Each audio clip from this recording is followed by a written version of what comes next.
On to our next story, still talking about Dr. Ofweneke. I feel like they have been very dramatic this week. And today, Ofweneke was on a radio show. They are clearly on a media tour, these two. He was on a radio show and he was talking about the circumstances that led to the end of his marriage. He says, with the first marriage, which he was, I believe, married to Nika, he says the reason the marriage did not last was because he was a yes man and he was incapable of establishing authority or leadership, exercising leadership in the relationship. And he says without leadership, obviously things are going to go wrong. Without structure, there's nothing really happening. And he says that was the reason his marriage with Nika the Queen did not work out. Lack of leadership.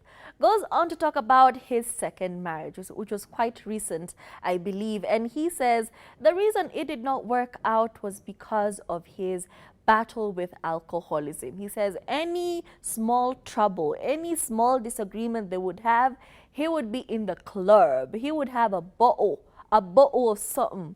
And he says obviously not communicating and using alcohol as a crutch was a problem, and it even affected his wife, who also went down the same route, and instead of addressing their issues, they would both turn to the table. He even went as far as saying, you know what, and also I had the money, okay? He's not a poor man. He had the money to be outside, okay? Small disagreements. He had the money to be outside. And I feel like Loki, he was saying, some of you are still in your relationships because you do not have the money to be outside.